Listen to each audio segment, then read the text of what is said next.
Limang arestado matapos salakay ng pulisya ang isang bahay na mala one-stop shop daw ng droga. Nakatutok si Cesar Apolinario. Abansa 3, sumunod na kayo. Abansa 3, sunod kayo.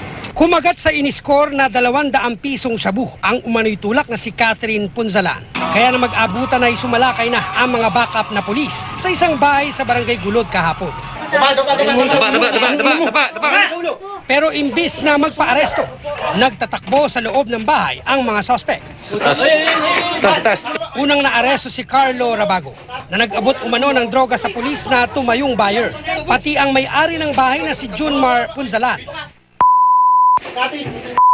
Ay, nandito! Ano pong kati?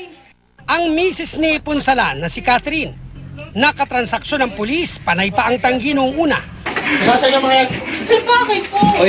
Bukod sa mga shabu paraphernalia na naaktuhang gamit ng mga suspect, siyam na plastic ng shabu na aabot sa 34,000 pesos ang na-recover din sa bahay. Napilitan lang po talaga ako kasi po may sakit po yung kapatid ko eh. Kuya, paano sosyo kayo sa ano? Wala po kasi trabaho at napilitan na lang din po. Magamit lang po ako, sir. One-stop shop din. Bili ka ng droga, doon ka na rin gagamit. At we found out na magkakamag-anak tong mga ito. Ang isang lalaki na nakilalang si Julius Diego na dayo lang sa lugar na mataang nagtago sa CR. Sabutoy! Hoy, buksan mo to!